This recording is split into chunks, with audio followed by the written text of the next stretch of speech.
मदद कीजिए, वो दुष्ट लोग मुझे और मेरी बच्ची को मार देंगे, मेरी मदद कीजिए बाबा। क्या हुआ पुत्री, तुम इतना घबराई हुई क्यों हो? साधु बाबा, मेरी एक 2 साल की छोटी बच्ची है और मैं फिर से गर्भवती हूँ। मेरी सास बहुत ही दुष्ट औरत है, वह चाहती है कि मैं अपने पेट में पल रहे बच्चे की जांच करवाऊँ और यदि मेरे गर्भ में एक कन्या पल रही है तो मैं उसे मार दूं। मैं यह नहीं कर सकती बाबा, भगवान के लिए मेरी मदद कीजिए। घबराओ नहीं पुत्री, धैर्य रखो, सब ठीक हो जाएगा। बाबा, मेरी सास को धन दौलत और पुत्रों से ही प्यार है, ना वह मेरी कद्र करती है और ना ही मेरी छोटी बच्ची की कद्र करती है। वह सारा दिन मुझे और मेरी बच्ची को कोसती रहती है। पुत्री, यह तो बहुत ही दुष्ट औरत है, पर तुम चिंता मत करो। मैं बहुत अच्छे से जानता हूँ कि तुम्हारी सासू माँ को सही दिशा कैसे दिखानी है। बस जैसा मैं कहूँ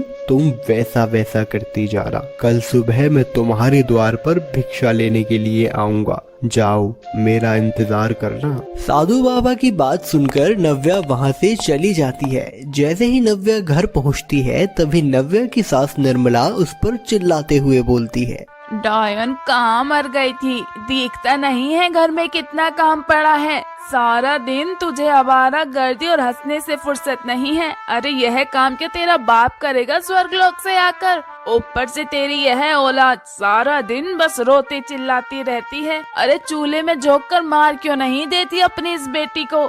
अरे पोता जन्म देती तो कम से कम उसे देखकर मैं 2 घड़ी सुख का सांस ले लेती। इस कलमुही को मेरी छाती पर मूंग दलने के लिए पैदा कर दिया है तूने। माँ जी, वे एक छोटा सा काम था, इसलिए मैं बस बाहर तक गई थी। आप गुस्सा मत कीजिए, मैं सारा काम कर देती हूँ और गुड़िया को भी संभाल लूंगी। संभालना तो तुझे ही पड़ेगा और इस बार मुझे पोता ही चाहिए, और अगर नहीं हुआ ना तो तुझे भी जमीन के अंदर गाड़ दूंगी और अपने बेटे की दूसरी शादी करवा दूंगी। पता नहीं कहां से मनहूस मेरे ही पल्ले लिखी थी।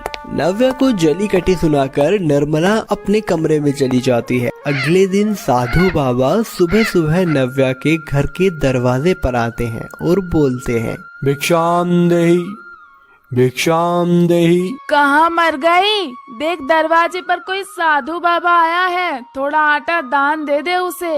नव्या एक प्लेट में आटा लेकर साधु बाबा को देती है। तभी साधु बाबा तेज आवाज में बोलते हैं, तथास्तु पुत्री, मैं अपनी दिव्य शक्तियों से देख सकता हूँ कि यदि तेरे गर्भ से पुत्री जन्म लेगी तो तेरे जीवन की काया पलट देगी। पुत्री के आते ही तुम्हारा घर धन से भर जाएगा, तुम पर बड़ा घर और गाड़ी बंगला होगा। बस ध्यान रहे तुम्हें किसी तरह का कोई मानसिक और शारीरिक कष्ट ना हो। कमरे के अंदर बैठी हुई निर्मला साधु बाबा की सारी बातें सुन लेती है और मन ही मन सोचती है, यह साधु सच बोल रहा है। अरे इन संत ज्ञानियों के पास बहुत ज्ञान होता है। इसका मतलब मेरी जिंदगी में धन वर्षा होने वाली है। मेरी मनहूस बहू बेटी को ही जन्म देगी, मुझे पता है।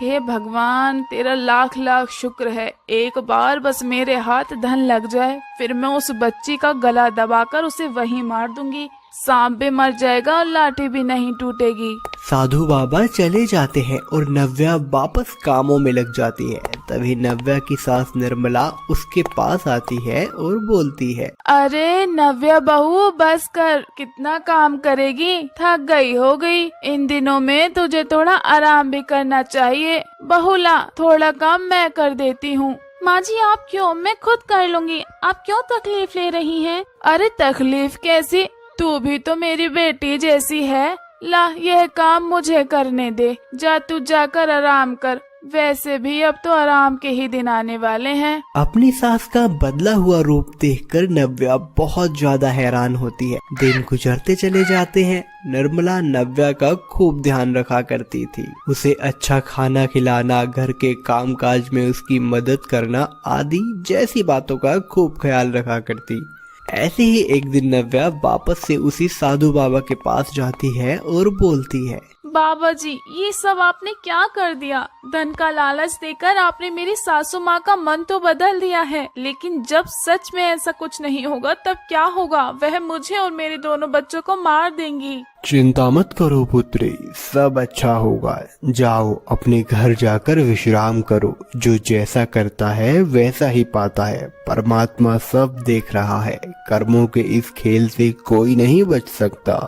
साधु बाबा की बातें नव्या को कुछ समझ नहीं आती और वह अपने घर वापस आ जाती है। वक्त गुजरता चला जाता है। नव्या का 8वां महीना पूरा हो चुका था और उसे 9वां महीना लग गया था। अब कभी भी उनके घर में बच्चों की किलकारी गूंजने वाली थी। ऐसे ही निर्मला अपने आप से कहती है, बस अब इंतजार खत्म होने वाला है। अब तो मेरे घर में माया ही माया आने वाली है। मैं अच्छी साड़ियाँ, महंगे गहने सब कुछ पहना करूँगी। बस जल्दी से मेरी बहू बेटी को जन्म दे दे। निर्मला की यह सारी बातें नव्या छुप कर सुन लेती है और खुद से कहती है, हे परमात्मा, आखिर क्या होगा? मेरे गर्भ में पुत्र है या पुत्री, ये केवल आप ही जानते हैं। मेरे होने वाले बच्चे पर अपनी कृपा बनाए रखना भगवान। ऐसे ही कुछ दिन बीतते हैं और एक दिन नव्या को प्रसव पीड़ा होना शुरू हो जाता है। जल्दी से गांव की दाई माँ को घर बुलाया जाता है। दाई माँ नव्या की डिलीवरी करते हैं और नव्या एक पुत्र को जन्म देती है और दाई माँ उस नवजात शिशु को निर्मला के हाथों में देते हुए बोलती हैं, मुबारक हो निर्मला बहन, आज तो तुम्हारे लिए दिवाली हो गई। अरे पोता हुआ है तुम्हारे घर, बधाई हो बधाई। जल्दी से शगुन दे दो और मुंह मीठा करवा दो मेरा। आप घर चलो, मैं वहीं लेके आती सब। निर्मला की बात सुनकर दाई माँ वहाँ से चली जाती हैं। निर्मला गुस्से में अपनी बहू के कमरे में जाती है और बोलती है, अरे करम जली, मेरे भाग फोड़ने का ठेका लेकर आई हुई है क्या? अरे जब पोता चाहिए था तब तूने पोता जना नहीं, और अब जब मुझे पोती चाहिए थी तो तूने मेरे हाथों में पोता पकड़ा दिया। अरे अब मैं इस पोते का क्या लाड लड़ाऊं? मुझे पोती चाहिए, पोती। अरे मेरी पोती ही तो मेरी खुशियों की चाबी थी। माँ जी, मेरी क्या गलती है? मेरे गर्भ में पुत्र है या पुत्री, इस बात का ज्ञात मुझे थोड़ी ना है, और यह जो भी है मेरी औलाद है। आप मेरे बच्चों को कुछ मत कीजिए, उसे मुझे दे दीजिए। अरे कुछ नहीं दूंगी मैं तुझे, और यह पोता भी तुझे नहीं मिलेगा। इसका खेल तो मैं अभी के अभी खत्म कर देती हूँ। अरे मुझे लड़की चाहिए। याद है ना उस साधु ने क्या कहा था? तेरे पेट से लड़की जन्म लेगी तो मेरे घर में खुशी आएगी, सोना आएगा, चांदी आएगी, और तू एक लड़की तक न जन सकी। अब यह लड़का तुझे नहीं मिलेगा। इतना कहकर निर्मला उस नवजात शिशु को लेकर घर से बाहर जाने लगती है। तभी साधु बाबा वहां आ जाते हैं और बोलते हैं, अलक निरंजन, क्या करने जा रही हो पुत्री? इस नवजात शिशु को मारने जा रही हो? इतना बड़ा दुष्ट कर्म करते हुए भय से तुम्हारा मन और हाथ नहीं कांप रहे? साधु बाबा, यह बेटा मेरे किसी काम का नहीं है, और मुझे तो बेटी चाहिए थी ना। क्यों, कुछ समय पहले तक तो तुम्हें पोता ही चाहिए था। अब जब पोता तुम्हारे हाथों में है, तुम्हें पोती चाहिए? हाँ चाहिए था, लेकिन आपने ही तो कहा था कि पोती होगी तो तेरे घर में लक्ष्मी आएगी। तो इस रावण का मैं क्या करूं? कपटी और गिरगिट भी रंग बदलने से पहले एक बार जरूर सोचता है, लेकिन तू नहीं। अरे जब तेरी बहू गर्भवती थी तो तू उसे हमेशा पोता पैदा करने के लिए कोसा करती थी, उसकी औलाद को कोसा करती थी। और जब मैं तुझे मोह माया का झूठा लालच दे दिया तो तुझे वही मनुष्य प्यारी लगने लगी, तू उससे प्यार जताने लगी। भूल मत, तू भी एक औरत है और जिसने तुझे जन्म दिया वह भी एक औरत थी। अगर औरत ही औरत की दुश्मन बन जाएगी तो दुनिया में तो माँ बहन पर किसी रिश्ते का वजूद ही खत्म हो जाएगा।